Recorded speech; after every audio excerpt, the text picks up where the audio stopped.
Meka ari ku murongo wa telefone. Meki mwaramutse? Aramutse. Okay. Aramutse neza. Meze neza ndaho meze neza namwe nta kibazo.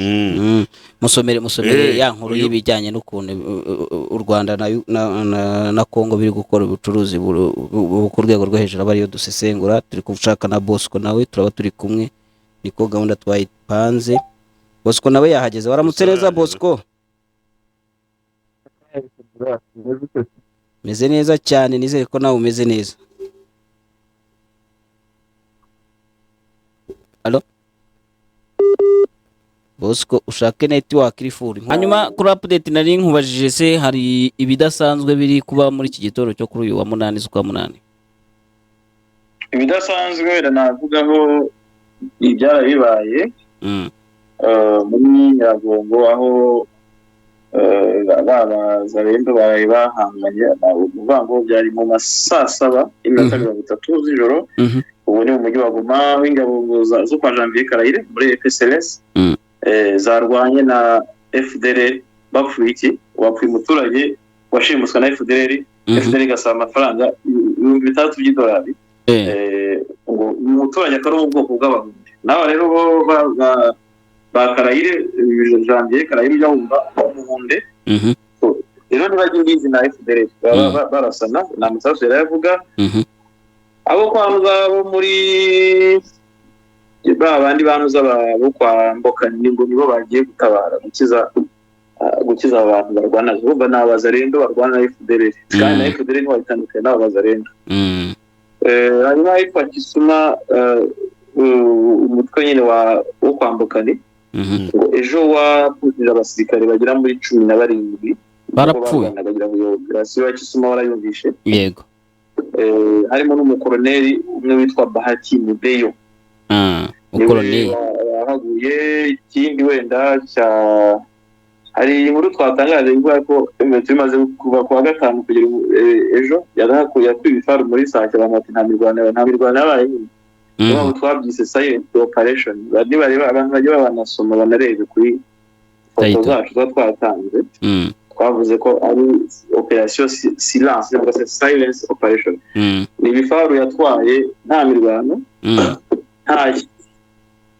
ariko biba twabisobanuye mu kiganiro uko byagiye bigenda nyuma yuko irukanye abazarendo bari muri Sake ikazanamo abantu bayo rero ikindi nabonye kino kivugwa mu mujyi wa Goma ni uyu witwa General Alengimbia Nzambe Die Gentil akaba ari komanda wa Region Militaire ya 34 ngo yararimo asaba abasirikare bose bo muri Kivu y'Amajyaruguru kuza yaba umusirikare mu polisi utuye mu mujyi wa Goma wahaje agomba kuza kubera impamvu nyine zihari nyine barazi impamvu zihari z'umutekano uko haje kose bagomba kwegera abashefu b'amakaritsiye bayoboye nyine bayo makaritsiye bakajyana imbunda bafite n'uburyo kwibaruza uri kunyumva ndakumva n'uburyo kwibaruza kandi bigomba guhera uyu munsi bigomba guheraho kuko bagomba kwirinda ingaruka kandi utazabikora nyine azagize gute azaba ahuye n'ikibazo gikomeye cyane cyane amakuru ashobora kuba ari kuvugwa nuko FARDC ishobora kuba yiteguye gutangira kugaba bwa butero bwayo nyine kurwana mu ibanga urabizi ko baramaze iminsi bari muri kintu bavuga ko bari muri ceasefire hanyuma indi update nuko na nijoro nanone rega imitwe y'abazarendo mu imisi kurwana hari imitwe muri Rubero ahitwa Kisimba abazarendo bararimo kusiranamo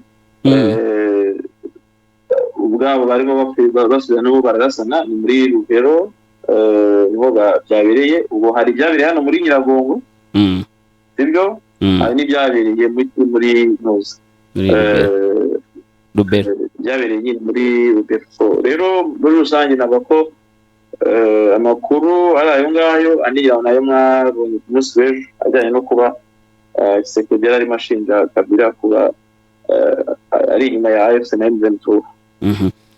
Muri rusange no bari ari makuru ari kuvugwa muri iki gitondo.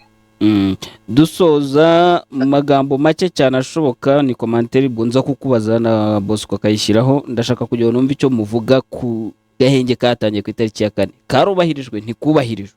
Muvuye ku byavuzwe ariko murebye ibiri gukorwa, karubahirijwe ntikubahirijwe? Agahenge ntabwo kubahirijwe ko imirwano yakomeje. N'ejo habaye imirwano ibintu turifata ahantu byageze naho FARDC izana ubwato muri operasiyo zabaye ejo, nibaza ni Nyagakoma, izana ubwato bwa Mari irananirwa, birangiye ibintu turifashe igice cyose cy'uburobyi muri hariya za Ishasha. So urumva rero jewe ntabwo mbona agahenge, ariko M23 ubwayo na AFC bavuze ko bo ubundi ako gahenge katabareba. Aba gahenge kareba bo bakagiye mu nzu wenda niko ntabibona, nta kumbona nta gahenge gahari, kuko still ubucuruzi rwaho aramukotora cyangwa se ubwabo kurwana hagati. So ntabwo mbona rero ko agahenge kabaye. Bosco wowe ubibona uti? Ibyo mekavuze ntacyo ndenzaho, uko nguko ariko mbona nta gahenge kabayeho. Ibyo ari byose bwakariho mu guterana amagambo, kuko uyu kugira ngo nk'uko wari unabimentioninze, agahenge kabayeho ntabwo ikiri gutera amagambo ishinja u Rwanda, ahubwo ubu ngubu yahinduye bararo irimo irashinja ari nabivugaga ngo mbese abaturage ngo ntibazabona ko Kongo ba confusing. Of course barabibona, kuko bamwe batangiye no gutaba bavuga batari ko uyu munsi tubwira u Rwanda, ejo tukatubwira Uganda, ejo tukatubwira AFC, none tugereje kuri Kabila. Exactly wana nande ninde duhanganye? Tubwiza ukuri, niba utashoboye kumenya tumwishakashaka. Ako gahenge mbona abagasinyanye ko karabaye, kuko intambara y'amasasu hagati y'u Rwanda na Kongo ntayiriho, ariko intambara y'amagambo ya politiki ya diplomasi yiriho. Ariko nayo ntiyubahirijwe Bosco, ko Tshisekedi n'ubundi yagarutse ku Rwanda ejo, ariko si nk'uko yari asanzwe. Ubushize yaruvugaga ubundi ngo yari arwaye arembye, akajya azanza mukavuga ati u Rwanda noneho araruvuga agashyiraho na perezida na former president we yasimbuye. Ntabwo biba bikiri u Rwanda, yaba yiyemereye ko ari Kongo iri gukemura ibibazo yibona byagenze nabi. Aba ari ukudukonfuzinga. Ubu perezida ari urageraho sa ningiye yo muri DRC ivuga yuko mu Rwanda mu DRC mu bihugu bya mbere u Rwanda rwoherezamo ibicuruzwa. Yego. Hanga rero nkuko turi kubikesha ikinyamakuru Igihe, ngo imibare y'ikigo cy'igihugu cy'ibarushamibare igaragaza ko nubwo umubano w'u Rwanda na Repubulika ya Demokarasi ya Kongo ukomeje kugana ni habi, buriya si kugana habi, ntacyo byahungabanya ku bucuruzi bukorwa hagati y'ibihugu byombi. Raporo yashyizwe hanze n'iki kigo igaragaza ko muri Kamena 2024 u Rwanda rwohereje muri Repubulika ya Demokarasi ya Kongo ibicuruzwa bifite agaciro ka miliyoni 16 n'ibice 20 by'amadolari, bingana n'9 n'ibice 55% by'ibicuruzwa byose u Rwanda rwohereje mu mahanga. Ni imibare yazamutse ugereranyije n'umwaka ushize, kuko muri Kamena 2023 u Rwanda rwari rwohereje muri Kongo ibicuruzwa bya miliyoni 12 n'ibice 91 by'amadolari. Mu kwezi kwa Gicurasi muri 2024 go rwari rwohereje muri iki gihugu ibicuruzwa bya miliyoni 16 n'ibice 38 by'amadolari, bihwanye n'ijanisha rya 7 n'ibice 61 kw'ijana by'ibicuruzwa byose u Rwanda rwohereje mu mahanga muri icyo gihe. Ibi bishyira Repubulika ya Demokarasi ya Kongo ku mwanya wa kabiri mu bihugu u Rwanda rwoherezamo ibicuruzwa byinshi nyuma ya Leta Zunze Ubumwe z'Abarabu. Uretse ushatse na cyanga reka duhere kuri Meki. Ibi bintu urabyumvishe, abantu bamwe na bamwe bahita bibaza ikibazo kibaza kiti mu bihugu biterana amagambo kuriya bifitanye umwuka mubi kuriya, ndetse bamwe banita umwuka w'intambara, bikorana ubucuruzi kuriya, urumva ni politiki ariko irimo na ekonomi. Ugiye kudusesengurira, banza utubwire ngo ni iki gituma bikomeza kubona ari ahantu heza ho gukorera ubucuruzi? Ndavuga u Rwanda rubyoherezayo, ariko nabo ngabo babigura. Arese nubwo wenda mise gusubiza abaturanyi bagirana ibibazo ariko ntibibabuza guturana. Cyo ni iki? Ariko oya Meki nibyo ngibyo uvuze sindi bubyemere kuko hari igihe uvuga ibibazo bigera ku rwego ukavuga utuye umuturanyi rero ashobora kuzandoga ugatangira kujya wikandagira ntunohereze y'umwana. Ibyo nabwo ngo utarabaye mu cyaro ukayikoraho ire. So icyo nakubwira cyo nuko rwose byumvikana ku Rwanda rose ko u Rwanda na Kongo nta umwe yashyira undi. Nta umwe yashyira undi. So ariko Kongo nko muri iki gihe noneho wumvishe ko uyu mwaka 2023 umwaka ni gwicuruzwa rizamutse. Uyu wa 2024 zo muvuze? Yego. Uyu mwaka nawo cyane nko muri mu burasirazuba bwa Kongo habaye n'ikibazo kijyanye no gusa aho bafungirwa imipaka yose. Cyangwa se aho bahahiraga urugero kuza Sud Kivu bice byinshi habayemo intambara muri Nord Kivu. Rero giye kuba Kongo u Rwanda rwakoreza ibicuruzwa byinshi muri Kongo na mbere rwarabyohereza ngo byaranagabanutse none iyo biza kuba mbere uyu mupaka wa Rubavu wavakari umupaka wa kabiri ku isi nyuma ya Mexique ndetse na Amerika. Umupaka mbere wambukaga muri Covid hambukaga ibihumbi bigera nko muri mu gihe cya Covid 50 so mbere ya Covid abantu urujya n'uruza rwabaga ari rurenze ibihumbi nka 70 bari benshi cyane. Nakongera nkareba muri data uyu munsi none baragabanyije bagera ku 4,000. So ngira kwereka rero ko intambara iri mu burasirazuba bwa Kongo raba ko yariyo ntandaro yo kuba u Rwanda rushobora guseringa ibintu byinshi cyane cyane ngenda barako ruseringa yo bijyanye n'ibiribwa kuko abantu ntibahinga abantu nta kindi kintu bakora.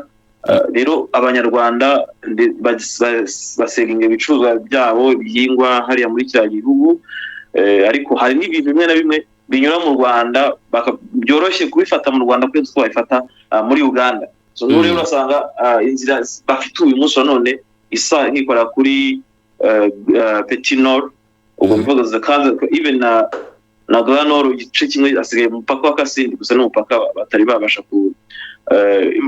gutwara. So Kongo iri oblige guhahira mu Rwanda kandi u Rwanda ruba oblige gucururiza umuntu uza muri Kongo kubera ko abantu baho for example hano muri Rubavu Rutsiro Nyamasheke Rusizi niho bakura imibereho ya buri munsi. So rero nkabona ko impact ya mbere yatumye u Rwanda rushobora guseringa icyambere ni intambara nta handi bashobora guhahira. Ikindi kuba bashobora guhahirana ni ibisanzwe ko n'abaturanyi kuvuga ngo barabwirana bararogana mwarabwira undi n'abayobozi babivugana ariko abaturage bo ubuzima burakomeje. So yabona nabishima cyane kuba politike zirahanganye ariko ubuzima bw'abaturage burakomeje. Kongo nifunga umupaka izaba ifungiye abaturage bayo n'u Rwanda nirubifunga uzaba rufunze. Ngira ngo urabyuka muri Covid ko byagenze u Rwanda rufunga imipaka Kongo irafunguye mu Rwanda barafunze muri lockdown ariko u Rwanda rwaheze ruroroshye ravuga ruti reka dushake jeto abantu bajye bambuka bapimwe Covid barakore test kugira ngo abantu bambuke ubuzima bukomeze. So nta yindi choice bafite cyangwa bashobora kubona yahindura imibereho y'aba bantu baturi imipaka uturere n'imijyi byegereye imipaka. So je n'uburyo mbyumvamo ubwo buryo byumvamo. Reka tunakire na Bosco nawe ariko Bosco wowe uze kugenda unajya ku ngingo yo kumbwira ngo ninde uri guprofita ugereranyije n'undi kuko urumva uko byagenda kose ku bantu bafitanye umwuka w'intambara nicyo nari nabwiye na Meki ubundi ntago byumvikana ukuntu aribwo ubucuruzi bwabo bumera neza. Abantu bashobora kubikweshoninga bamwe bakanavuga bati ariko hari leta cyangwa ndavuga ku ya Kongo cyane cyane iratushuka iratubeshya kuko ntabwo igaragaza ingamba zifatika zituma ikumira aba bantu baza muri iki gihugu baracyaza gucuruza baracyatwara amafaranga yacu bayajyana mu Rwanda bakajya kubaka ibikorwa byabo. Biduhurize utubwire ese ninde uri guprofita undi buriya wowe mu mboni zawe Bosco? Mbanje kukuramutsa Shadrack na Samu na Meki. Turavugana mwese kanizere ko mwese muri amahoro. Sure. Rero kuri icyo kibazo cyawe Shadrack mu by'ukuri ibintu biri obviously kuko kuva Bunagana yafatwa umupaka wari usigaye wo guhahiraho nk'abanyekongo wari Rubavu. Hakaba Petite Barriere na Grande Barriere muri Rubavu. Niyo mipaka yari isigaye igaragara yo guhahiraho muri Kongo. Icya kabiri, mu burasirazuba bwose bwa Kongo undi mupaka ubwo ni Rusizi. Yego. Ndagira ngo nkwibutse yuko ibyo bintu bigenda bizamura ubucuruzi hagati y'ibihugu bibiri. Hari n'ubu Burundi. Ubu Burundi ndabigeraho. Impamvu ubona nyine mu Rwanda ariho hava ibicuruzwa nuko ariho hafite ikihava. Urumva no Burundi ufunguye ntabwo uzajya kugura ikintu icyo ari cyo cyose mu Burundi ngo ukikorere ibirometero 100. Reka tuvuge wenda mu Burundi bejeje amatunda urayakeneye. Ntabwo ugikorera ibirometero 100 ukeneye transport.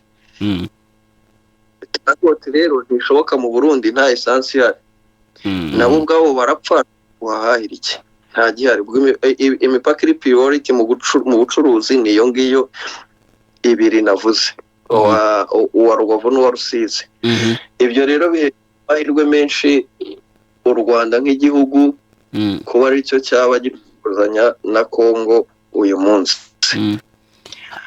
Hanyuma benefits sasa warumbajije ninde benefitinga muri ibyo. Ku gitanje ndebye ndasanga Kongo bombi barabenefitinga kuko iyo ucuruje urakuza nyine. Ikindi kandi iyo ucuruje ugira income, ugira ibyinjira. Hari ibyinjira yaba imisoro yaba n'imibereho nyine y'uwagurishije, hari ikiba kiyongeyemo gihindukamo. Ariko n'uwaguze yego udafite aho ugura urumva icyakurikira. So bombi barabenefitinga kuko abaturage ba Kongo ntabwo babaye mu kato nk'ako Kirimwami yari yabashyizemo. Ubundi Kirimwami buri ikintu cya mbere yagombaga gukora ntabwo yagombaga gushyira, uretse ko ari n'uwitwa Constantin wabishyizeho, ntabwo yagombaga gushyiraho yuko ahantu AFC imaze gufata haba habaye mu mahanga ku buryo bisaba gusaba visa ngo ujyeyo. Yagombaga kureka niba abanyekongo ni abanyekongo aho bafashe abandi banyekongo bakagira uburenganzira bwo kuhacisha ibicuruzwa. Imipaka ntifungwe, umupaka wabonaga ugakomeza ugakora, ibicuruzwa bikambuka bivuye Uganda bikaza muri Kongo.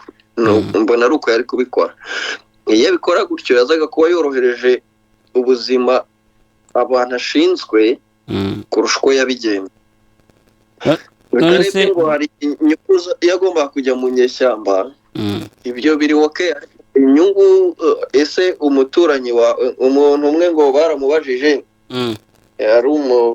baramubajije bati uyu muturanyi dushaka ikintu wahitamo tukakigukorera hanyuma we tukakimukubira kabiri. Arangije arareba ati nimitamo miliyoni baramuha 2, nimitamo imodoka baramuha 2, nimitamo inzu baramwubakira 2. Kandi aravuga ati munkure mu ijisho. Ewe data bivuze ngo bagiye bamukuremo yose. Ubwo niho mwanzuro Constantin yafashe. Sure. Nibyo ndi bwunguke nibiza, ariko nibiba bitaje turahomba mukuri mwabiri. Abaturage bazavunika babona icyo barya, ariko nawe ntacyo azinjiza. None se ahubwo Bosco kuri urwo rugero utanze ntubona ko ari Kongo iprofita cyane ikaba yaravuze iti nubwo mu magambo tuvuga, ariko mu magambo tuba tuvuga reka tubifate nk'aho ari ijisho rimwe tuba turi gukurwamo, aho kugira ngo dukurwemo amaso abiri, noneho yo igahitamo kwemeza yuko imipaka itagomba kuyikoraho. Ndikubaza nti hari umuntu warumuhamagariyemo, nayo ndi kukubaza nti ntabwo ubona ko kuba iyi Kongo itarafunze imipaka ari iri guprofita cyane? Niko bari ko mbivuga, kuko nk'abantu bavuga ko batewe, nk'abantu bavuga ko batatswe, bo bashoboraga kuhita babivuga. U Rwanda n'ubundi nta kintu rubwiye rwajya anytime, nuko n'isoko banaryifunga wenda rukajya naho muri Qatar akaba ariho haba hambere dore hari ku mwanya wa kabiri. Ariko kuba Kongo itarigize ifunga kandi ivuga ko ariyo yatewe, ntabwo bihita bikwereka ko ari iri guprofita cyane. Sadra ibyo byerekana maturity muri business. Byerekana maturity muri business, naho guprofita ko bombi baraprofita. Sadra uzi ko tubaza ibintu wenda uzi kubaza na mwarimu, ubundi wewe ubona hari n'umukwegomba, mbona hari n'umukwegomba muri abo bose. Oya, ntabwo ariko nta n'umwe ukwiye guhomba, ariko mbona hari ukwiye kuvuga ati ibi bintu ndabirambiwe. Reka tufite urugero rega hepfo mu majyepfo. Nubirambirwa ukora iki? Nubirambirwa hindurika kwimura igerekeza ahandi. Nubirambirwa reka abaturage bareka gukenyera ibitunguru biva mu Rwanda cyangwa Sadra kibura arimo kwibaza ese kuki hari abarakaye bo bagafunga mu majyepfo, ari nta n'ikibazo bafitanye. Sibyo buriya Sadra nibo bagaragaje ko koko abo bantu mu bantu utifashe neza. Rega ubu ni urugero rwiza rw'abantu bagaragaza ko biriya nuko abaturage bo muri kiriya gihugu wenda uvuga cyangwa se bijyana na politiki z'igihugu zihari, iyo biza kuba biba nk'umubara w'uburebe byaba nk'uko umugati watumye ntuza perezida wa Sudani Bashir akurwaho. Rero ntabwo twabigereranya. Nyamara ko hano Kongo iramusize nifuza umupaka w'u Rwanda nayo, none ndavuga noneho muri iyi situation iri hari urashaje bwa Kongo, abaturage bajya mu mwanda imipaka bayishwanuza, ntabwo byashoboka byo. Hanyuma u Rwanda rwavuze ngo ryo gufunga imipaka mu Kongo ngaro umwanzi warwo, none se bayifunga abaturage ba Rubavu mu gitondo bambuka bajya hakurya. Aho rwaba runihuse cyane, rwo ntibirureba. Niba rufunga bazafunge, ariko rwo nta kibazo rufiteyo. Ubundi se hari ikibazo rufiteyo ko aribo bavuga ko batewe, bo bazavuga bati uyu murozi uturogera ye gukomeza kutuzira muri saro atazagira ibyo ashyira mu kabati. U Rwanda biruza guhumeka cyangwa biruza kubaho. So nuvuga ngo icyo bikwereka ko politiki irenze twebwe twese, ifite abacurabwenge benshi cyane bashobora gucura bati ibirapira ibyo twe tubona uyu munsi wa none abantu bapfa atari byo biba ku meza iyo bavuye mu gikari bicaranye bajya kureba igikuri ngo ikibukurikire. Abantu bafite scrutiny y'ibintu byose babazi ngo turavuga ibi muri public, ariko ibyo tugomba gushyira hanze ni ibindi. Rero biragoye ko ushobora kuvuga ngo uru ruhande rushobora kugayininga kurenza urunguru, ruraprofita kurenza urunguru. No, aho ngaho njye mbona nko kose bikubwiye buri ruhande hano ruraprofita, kuko u Rwanda ni ruvuga ngo ruprofita cyangwa rwaseringa ruzaseringa ndi muturanye. Nahise Kongo yo ivuze ngo nta bintu byo mu Rwanda ikeneye, izakura ibindi ko aho yakabikuye abaturage bari mu ntambara. Ni nayo mpamvu ubona ko ibintu byuriye abaturage batungere ryo mu Rwanda. Noneho no mu Rwanda ibintu byarahenze kubera ko barabisangira nabo muki hakurya mu kindi gihugu. Iyo ntabwo mbona ko ari n'ikibazo gikomesha, ahubwo kirakwiye. Ahubwo ni iki kintu cyo kuba ubuhahirane gikomeje ntabwo kwa giherwa bavuga ngo ese kubera iki tutareba n'ibindi dushingiye kuri ibi ngibi guhuza cyane ko buri gihugu ubutegetsi buba bubereyeho abaturage. Ntabwo umutegetsi ntashobora kuba abaturage badahari.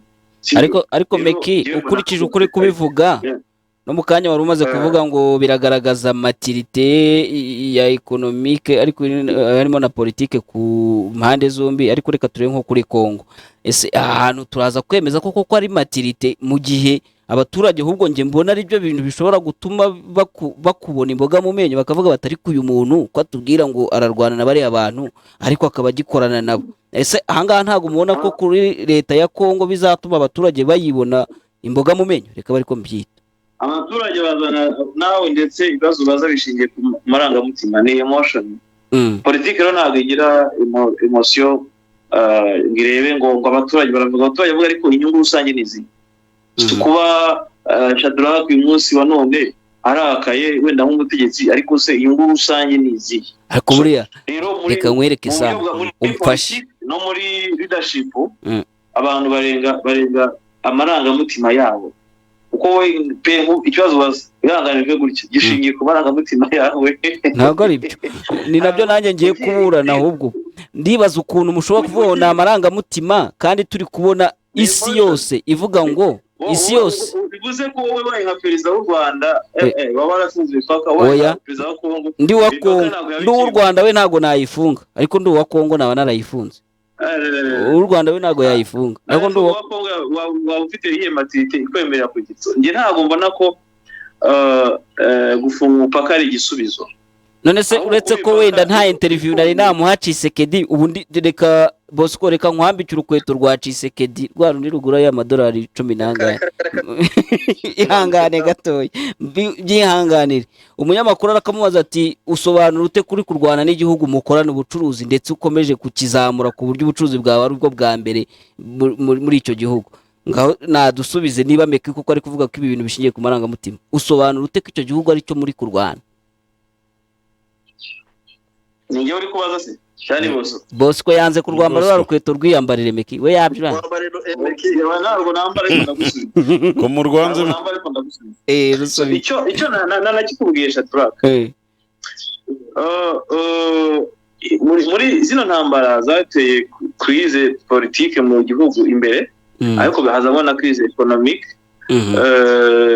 muri ibi bihugu kugira intambara z'ubutita cyangwa se intambara zo guhangana magambo guhigirana ibihugu byinshi birabikora ariko se gufunga imipaka biraza gukemura igisubizo cy'ibibazo bya politiki bihari hagati y'ibihugu byombi icyo ni cyo abantu bibaza bakareba ati tuyifunga abaturage barasafaringa barakura for example nka Kongo umuceri amasukari ibintu byinshi biva ku cyambu cya Mombasa na Dar es Salaam binyura mu Rwanda sibyo muri iki gihe so Kongo izigira inama gufunga umupaka abaturage bakeneye isukari bakeneye umunyu bakeneye umuceri imodoka zigurwa ziva mu bisako bya Nuza bya Mombasa na Dar es Salaam zinyura mu Rwanda so nukuvuga ngo even na peteroli biranyura mu Rwanda uzugende ujye kuri Grande Barriere urebe Petite Barriere y'amakamyo ndetse birana hari igihe agera abona aparika mu zarugerero muri Rubavu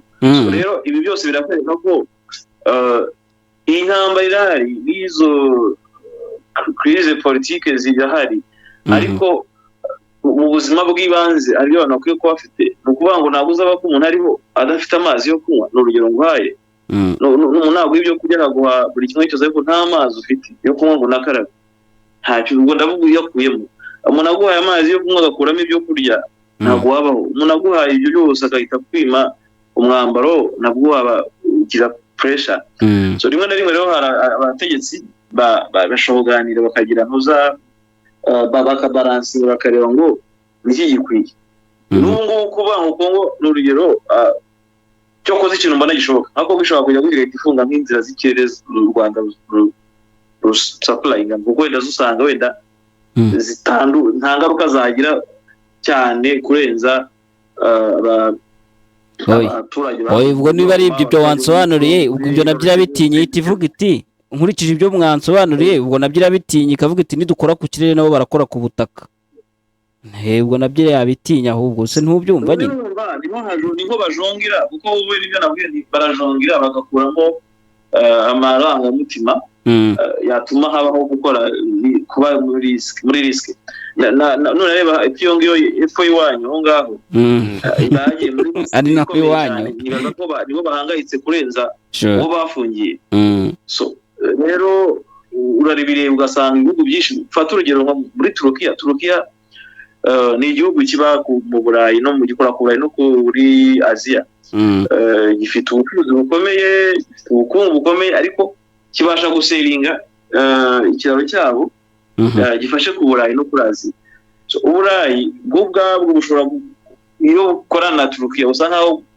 bwinginga Turukiya kugira ngo Turukiya itazagira gute itazafungura ikiraro igatanga inzira kubimukira bakinjira mu Burayi hirya no hino kuko banganyura bava muri za Aziya bajya hariya kandi none Turukiya iravuga iti yewe Burayi ugomba kujya guseringa muri Aziya ntabwo uzaseringa nge ntahaye inzira ndetse nta nubwo Aziya nawe uzaseringa mu Burayi igize gute ntabwo inzira so bareba inyungu zirimo Burayi buravuga buti turafata neza Turukiya kugira ngo idufashe kumanaginga ababimukira kandi tubashe guseringa muri Aziya naziya nayo ubwayo ukeneye gusenga mu Burayi bwa ariko Turukiya w'ingenzi bunoze. So nshaka kwereka ko gufunga umupaka rimwe na rimwe bishobora kwica ibyo wakizaga.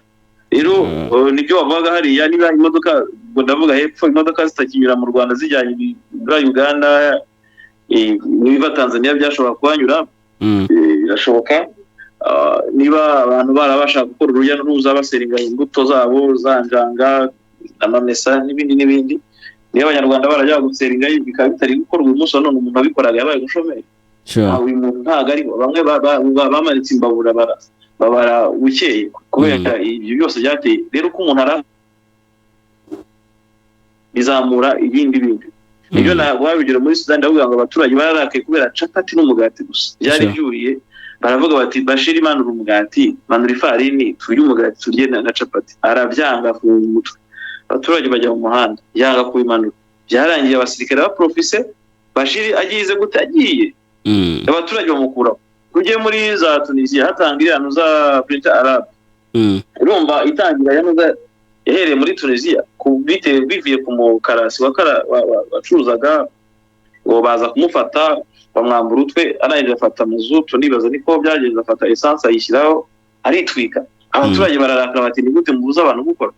Babinjiye mu mihanda mu kwinjira mu mihanda nibwo byahise inkundura imanuka ikagera za Libya ikamanuka ikagenda za Misiri iragenda igera za Yemen n'ubu baracyari muri izo ngaruka z'ibyo. Rero abaturage nubwo bashobora guceceka ariko bafite imbaraga mu maboko yabo.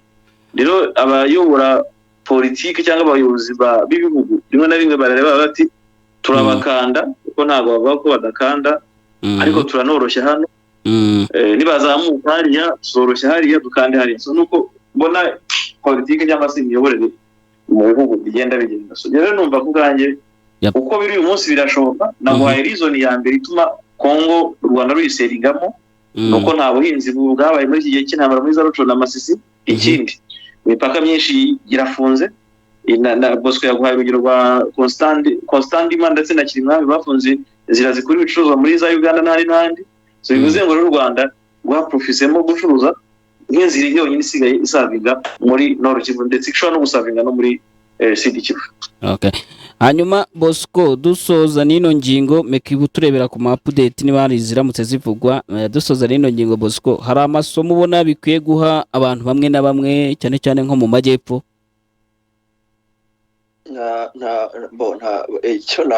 nta utokora ifuko icyo ni umugani wa Kinyarwanda kugira isomo ryo urifata yakaba yararifashe mbere yuko ubundi iyo utekerereza igihugu bitandukanye no kwitekerereza nk'umuntu. Amarangamutima ku ruhande ku buryo ushobora kugenda ukanaba silent ukiswitchinga ukavuga uti ibi bintu biraniza ariko reka mbane nabyo kuko ntabwo ubuzi neza ko abo mwegeranye nabo ubanejeje. Yego icyo nicyo cyagomba kubanza ugatekerezaho. Rero aho bigeze aha ntekereza ko nigeze kubaho urugero hari mu kwezi kwa kane.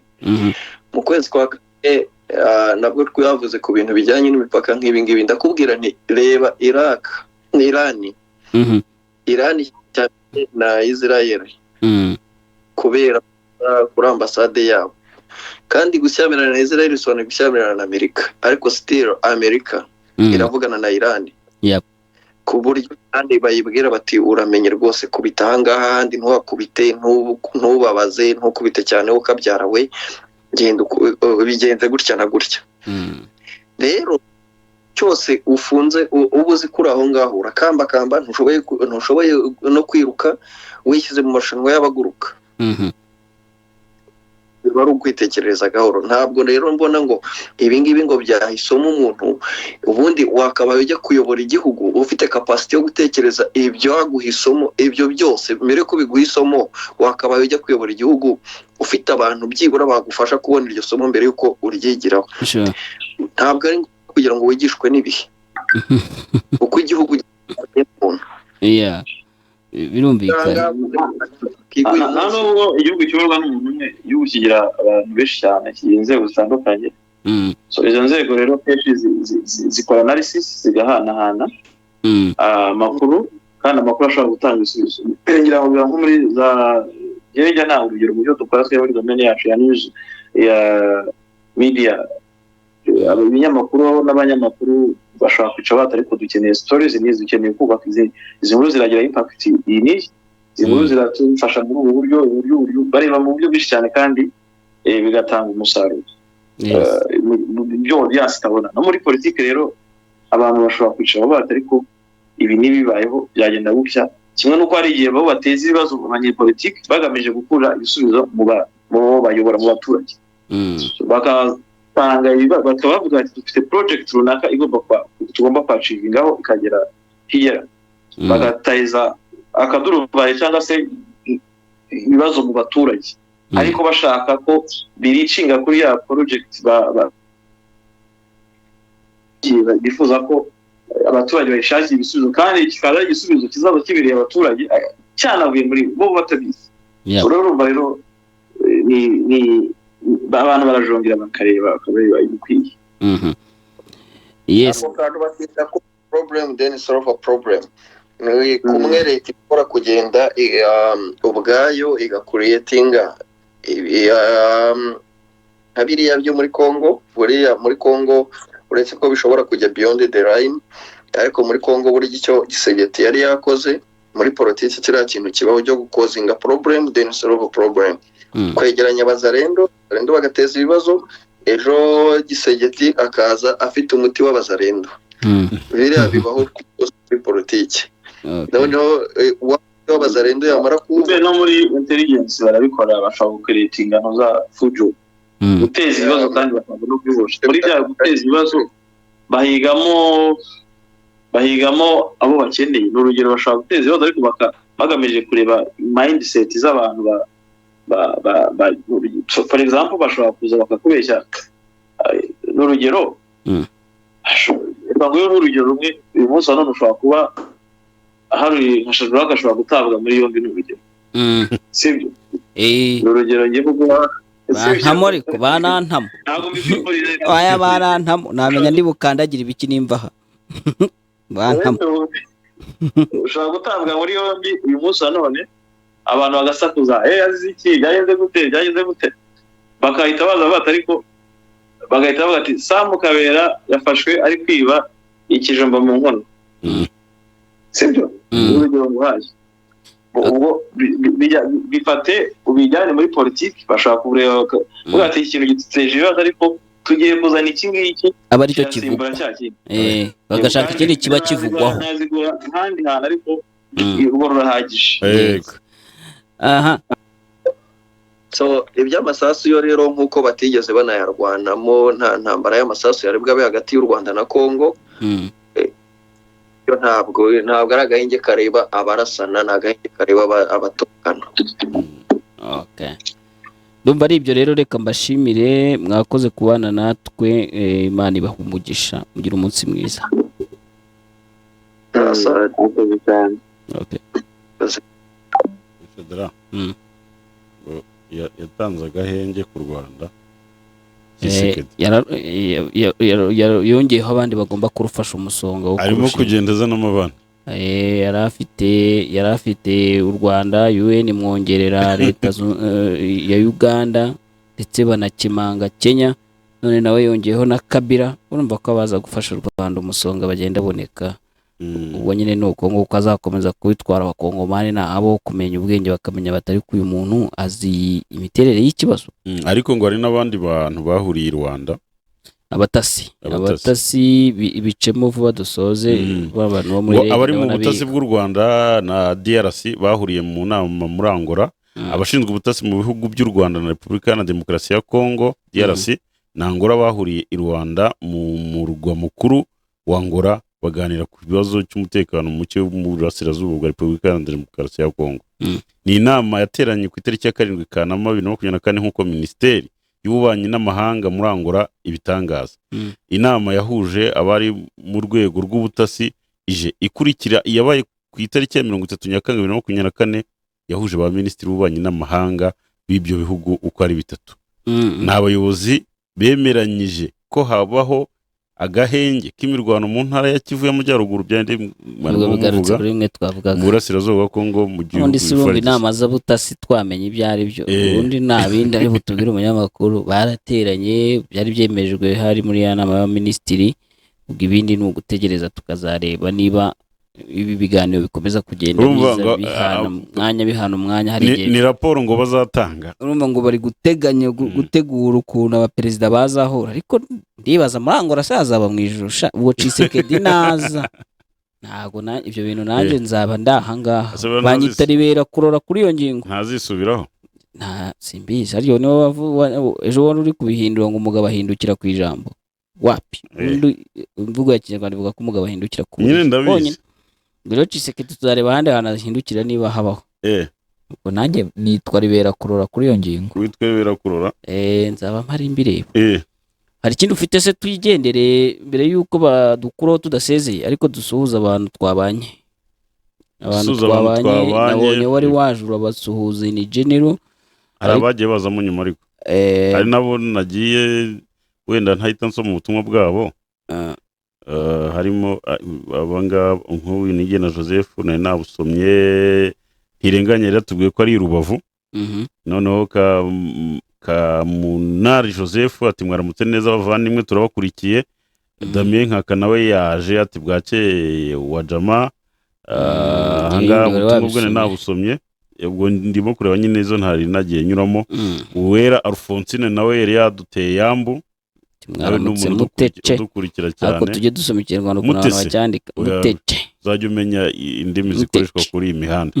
ni mutese mutece ura ni se yego noneho Bosco nawe yari yadusuhuje tumaze no kuvugana ndumva ari ikindi wenda umuntu yatangaho nka ama update nuko Meteo Rwanda yatangaje ko rwose muri kuno kwezi kwa Kanama kuzakomeza kurangwa n'izuba noneho yababwiye ko nta mvura irimo iya Bikira Mariya nigwa kuri 15 ariya ni ya wa mubyeyi 15 Katolike muri aho hari imvura mwiyitiriye buriya mutagira ngo twarabyibagiwe barayitiriye utanteranya n'abakirisitu nari ngiye gusoza ikiganiro mu mahoro ndakwisabye reka nigende uje gusoza ikiganiro muri stade bye bye